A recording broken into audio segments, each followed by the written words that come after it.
la dérivabilité. Pour comprendre la dérivabilité géométriquement, on a besoin de savoir déterminer alpha, le coefficient directeur d'une droite. Le coefficient directeur alpha s'appelle aussi pente. On va voir géométriquement la pente. Voilà, on a une droite en rouge et maintenant on augmente la pente. On augmente la pente de la droite. Maintenant, on diminue la pente de la droite. Alors, on va voir géométriquement la pente de la droite et savoir la déterminer analytiquement. Alors, on a deux points, soit deux points A appartiennent à delta et B appartiennent à delta. Le fait que A appartienne à delta, c'est que ces coordonnées vérifient l'équation de la droite, c'est-à-dire que YA égale alpha XA, on remplace plus bêta. YB est égal alpha XB plus bêta. On veut déterminer alpha. Donc, YB moins YA. YB moins YA est égal à alpha.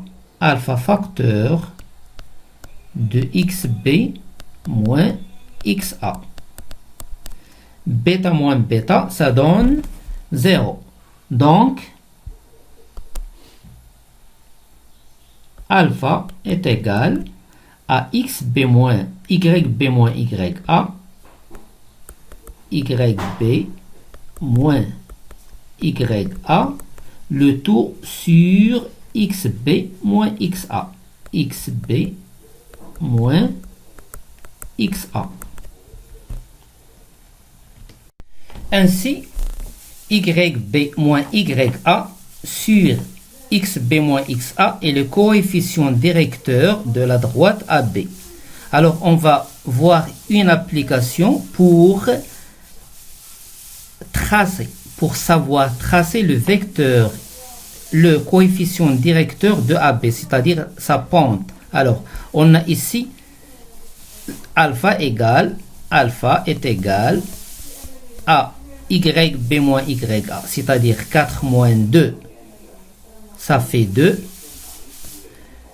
Sur XB moins XA, 3 moins 2, ça fait 1, est égal à 2. Voilà. C'est-à-dire, si on marche d'une unité dans l'axe des abscisses, on monte de 2 unités. Et voilà, ici alpha. Ici le alpha. Maintenant, dans la deuxième droite, on va tracer alpha. Alors, qu'est-ce qu'on a appris? Si on marche d'une unité, voilà, une unité, et on monte. Voilà le alpha. Ici, le alpha. Le alpha, c'est à peu près égal, ici est égal, pour cette droite, c'est 1,5. Alpha est égal à 1,5, c'est-à-dire que cette distance est égale à 1,5. Sauf que alpha, il peut être négatif comme il peut être négatif, positif suivant la pente, suivant la droite. Ici, on va rendre ici la pente, elle est négative. Cette pente, elle est négative. Pourquoi? Si on marche d'une pente, maintenant on va descendre. On remarque que ce nombre ici, elle est négative, c'est-à-dire que la pente de cette droite, elle est négative. Équation d'une droite D, sachant sa pente L et il passe par le point A. Alors, comme pour delta, l'équation c'est y est égal à alpha. Alpha, ici, c'est L, c'est la pente. L, x plus bêta. Alors, on va déterminer bêta à partir des coordonnées de A. On a A appartient à de coordonnées XA, YA appartient à D. Ceci implique que YA, on remplace dans l'équation de la droite, est égal à L, XA plus bêta. Ceci implique que on veut bêta. Bêta est égal à YA moins L XA. Donc, Y, l'équation de la droite D, on va remplacer Y par bêta par sa valeur. Ça donne Lx plus bêta, c'est YA moins LXA. Donc, l'équation de la droite D, c'est Y est égal, on va factoriser par L facteur de X moins XA plus YA.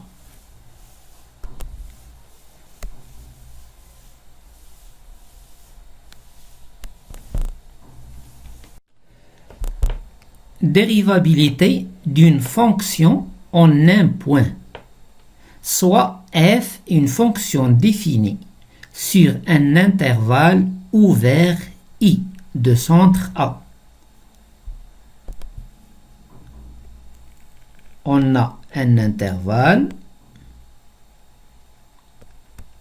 qui est ouvert. Cet intervalle, par exemple CI, il est inclus géométriquement dans l'axe des abscisses. Il est dans l'axe des abscisses. Et de centre A. Ici, c'est A. C'est-à-dire que cette distance est égale à cette distance. Géométriquement, f est dérivable en A signifie que CLF admet une tangente au point d'abscisse A. On va voir l'exemple. On a ici envers CLF et le point A. Le point A, il est d'abscisse petite a. C'est quoi dérivable? C'est géométriquement, c'est que CLF envers admet une tangente au point A. Alors, on va voir ce qui se passe en 1 et en moins 1. Ici, toujours, il a une tangente. CLF, il a une tangente. On va voir lorsqu'on arrive à 1. Il a une demi-tangente. Ici, il n'y a pas de tangente. Il y a une demi-tangente. Lorsque on est toujours en 1, on est en 1 à gauche, puis en 1 à droite. En 1 à gauche, il a une autre demi-tangente.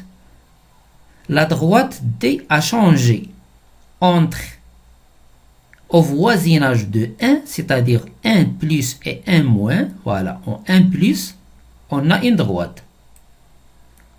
Voilà, ici, on est en 1 plus. Puis, en 1 moins, on a une autre droite. Donc, il n'a pas de tangente. Il a en 1, il a deux tangentes. Il a deux demi-tangentes. La demi-tangente, ça, voilà, une demi-tangente. Et à droite, une autre demi-tangente qui ne sont pas égales. Par contre, ici, il a une seule tangente. Une droite il n'a pas de demi-tangente. Alors, elle est dérivable en A, en petit a. Et ici, il n'y a pas de problème. Il est dérivable, il est dérivable, il est dérivable. Alors, lorsqu'on arrive à moins 1, on a deux demi-tangentes. La demi-tangente à gauche et la demi-tangente à droite, c'est-à-dire elle n'a pas de tangente. Il n'a pas de tangente, mais elle a une demi-tangente. Par contre, dans les autres points, il y a toujours une tangente, c'est-à-dire que f il est dérivable, sauf en moins 1, et 1 en 1, il n'est pas dérivable, et en moins 1, il n'est pas dérivable. Analytiquement, on va faire une relation entre elle, la pente de la droite D, qui est la tangente D, et la tangente ACF en A. Alors, et la droite en bleu passant par AB. Alors, on va faire une relation entre elle et la pente de AB. La pente de AB, c'est YB moins YA. On a YB, c'est F li X.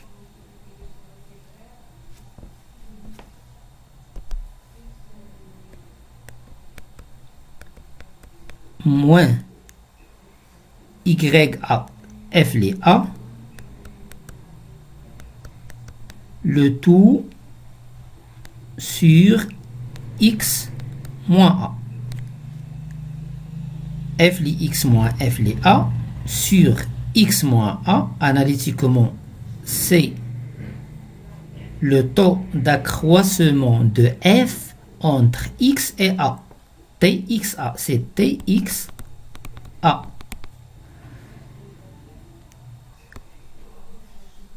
F li X moins F li A, c'est-à-dire XB, YB, moins YA, sur XB, XB, moins XA, qui est A. On va faire une relation entre L et Fx moins Fa sur X moins A. Voilà, on a C et F. Puis D, c'est la tangente à C et F en A. Et on a la droite AB. On va faire tendre X vers A. On regarde maintenant la droite en bleu, c'est-à-dire la droite AB, lorsque X tend vers A. Alors, lorsque X tend vers A, la pente, regardez la pente de la droite en bleu change. Et cette pente, elle tend à se confondre avec la droite D. Lorsque X tend vers A, la droite en bleu et en rouge, ils sont confondus. C'est-à-dire, ils ont même pente. Alors, X tend vers A à droite et à gauche. Voilà. Maintenant, à gauche. Il tend vers A à gauche.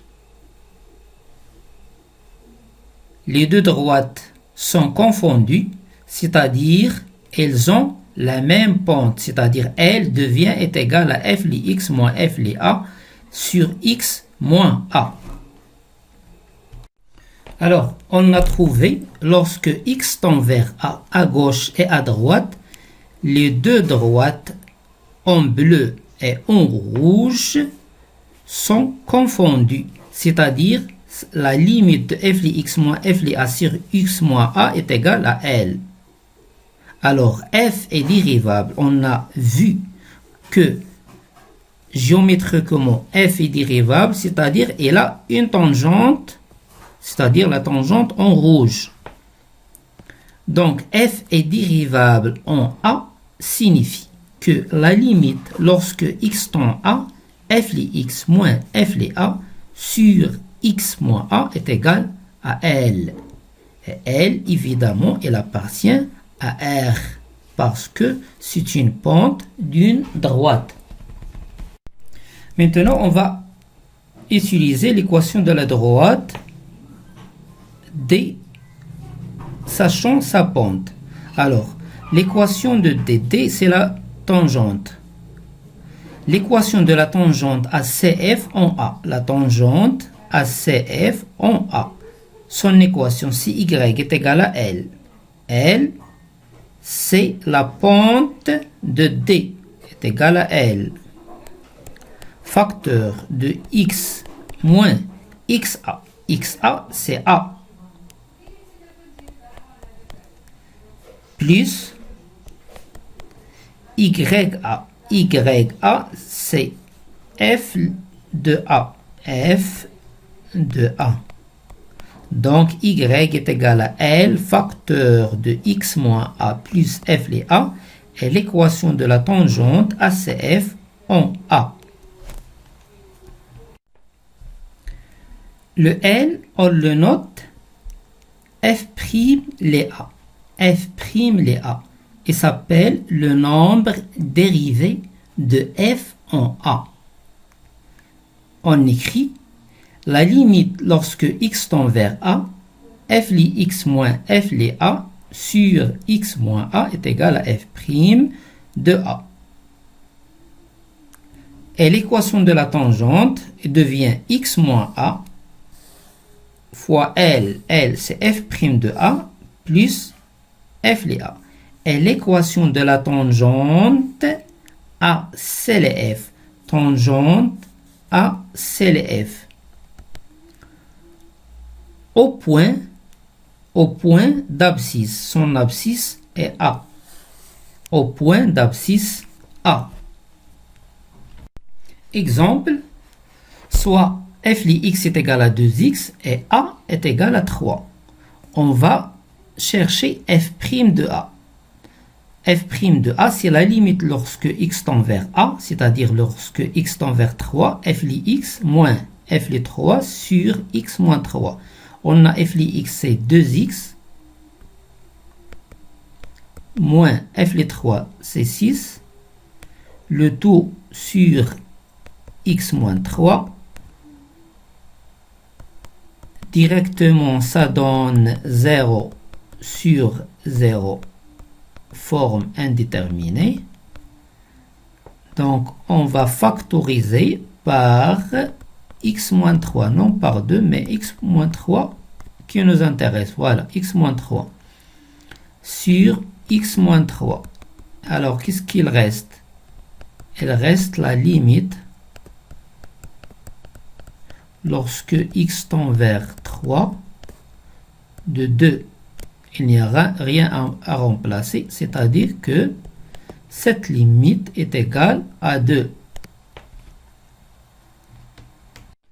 Donc, puisque 2 appartiennent à R, on a dit que f' de A, c'est-à-dire L, c'est une pente. Et pour que la droite ait une pente, elle doit appartenir à R, c'est-à-dire que L appartient à L. Alors, ce qui nous intéresse, c'est que le 2 appartient à R. Et puisque 2 appartient à R, alors f est dérivable en 3. Et on a f' de 3, f', c'est-à-dire l'élément, le nombre dérivé, est 2.